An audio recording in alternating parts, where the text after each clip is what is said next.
still have that up to 2 losing game lang. I kept the streak. Anyway,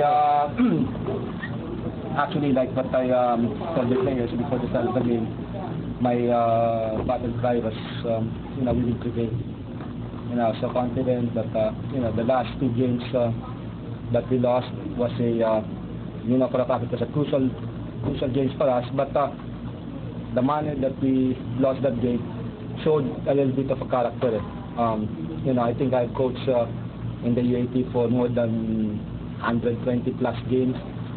But modestly aside, coming into this game, this was my my most relaxed atmosphere here in the dressing room.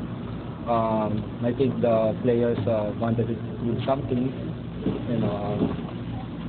After losing to them twice, I don't think the boys will allow it on a grand slam note.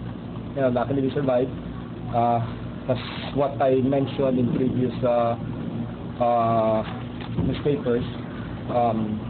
Coming to this season, our first goal was to make it to the Final Four. Right now, I think we achieved that, and we're here right now in the Final Four. We got the number 2 spot. Hopefully, we can make it to the finals also. You're almost in the final.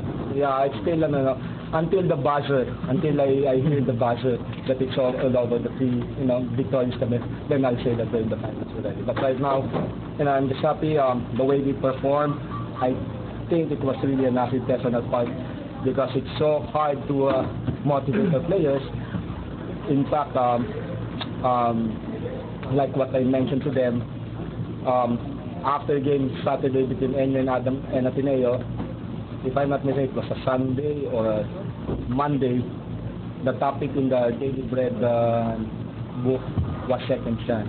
So I don't know if it was really destiny on our part, but we given a second chance, and like what I've been telling my players, the window of opportunity was open to us, so might as well enter and grab it, because it's seldom that we'll have this opportunity again. So it's either how big is being number 2? How big an advantage is it?